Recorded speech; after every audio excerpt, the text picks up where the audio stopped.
Solan police ने BJP को कार्यालय निर्माण के लिए जमीन बेचने की एवज में लाखों रुपए की ठगी करने वाले दीनानाथ को गिरफ्तार कर लिया है। भाजपा जिला अध्यक्ष आशुतोष वैद की शिकायत पर दीनानाथ के खिलाफ मामला दर्ज करवाया था कि उसने जमीन की पूरी रकम ले ली थी और जमीन किसी और को बेच दी। मामला दर्ज होने के बाद से ही पुलिस आरोपी दीनानाथ की तलाश कर रही थी। देर शाम पुलिस ने दीनानाथ को सोलन सिरमौर की सीमा के समीप गिरफ्तार कर लिया। दीनानाथ अपनी कार का नंबर बदलकर पुलिस की आंखों में धूल झोंकने की कोशिश कर रहा था। आशंका जाहिर की जा रही है कि अगर इस मामले की तफ्तीश गहराई से हुई तो बेनामी सौदे का खुलासा भी हो सकता है। वहीं इसमें कुछ भाजपा से जुड़े लोगों की संलिप्तता से भी इनकार नहीं किया जा सकता है। भाजपा के पूर्व प्रदेश अध्यक्ष सतपाल सिंह सत्ती ने कहा कि यदि इस जमीन खरीद मामले में कहीं भाजपा के कार्यकर्ताओं की तरफ से कोई भी अनियमितताएं सामने आती है तो वो व्यक्ति पार्टी का कार्यकर्ता नहीं बल्कि पार्टी का गद्दार है और उस पर सख्त से सख्त कार्यवाही की जाएगी। यही नहीं, उसे आजीवन काल के लिए पार्टी से निष्कासित किया जाएगा।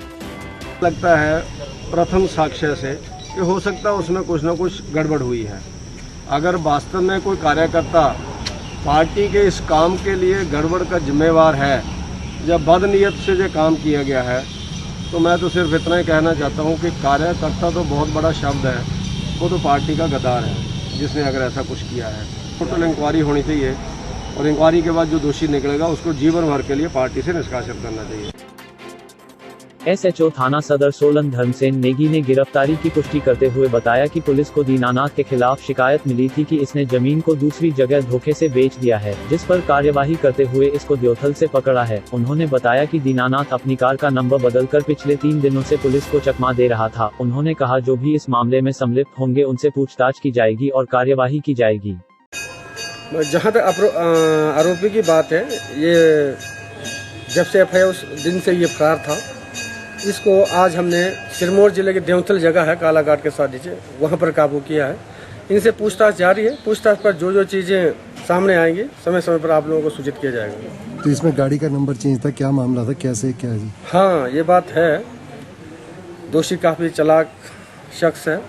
इसने अपनी गाड़ी जो i20 है, इसमें जो HP 642677 नंबर था एक्चुअल में, लेकिन इसमें अब CH072121 जो है इसमें जाली नंबर प्लेट लगाई थी ताकि ये पुलिस की गिरफ्त में ना आ सके।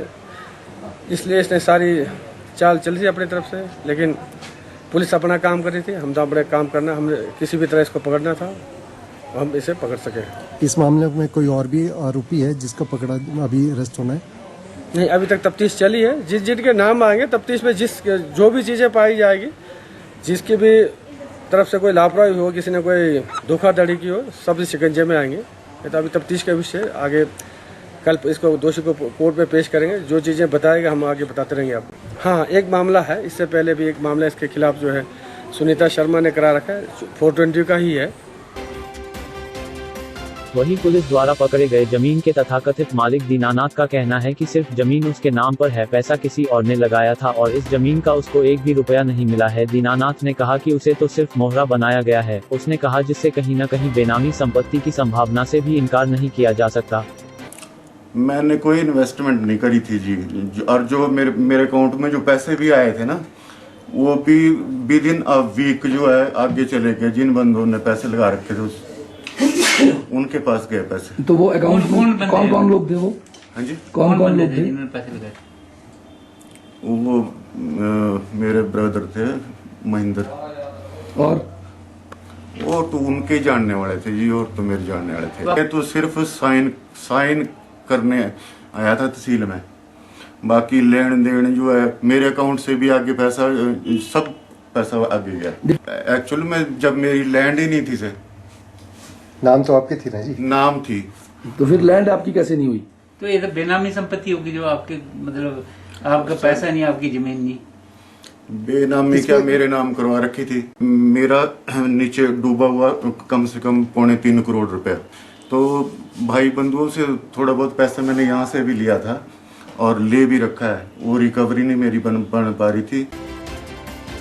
गौरतलब है कि प्रदेश में भाजपा की सरकार होने के बावजूद पार्टी के नेता जमीन की रजिस्ट्री नहीं करवा पाए। यह भी अहम बात है कि भाजपा व जमीन के मालिक के बीच हुए एग्रीमेंट को 3 साल का वक्त पूरा हो चुका था। बताया जा रहा है कि बीजेपी ने जमीन के मालिक के खाते में 85 लाख जमा करवाए थे। साथ ही यह तय हुआ था कि बाकी भुगतान रजिस्ट्री के वक्त करवाया जाएगा। डलहौजी हलचल के लिए सोलन से अमरप्रीत सिंह की रिपोर्ट।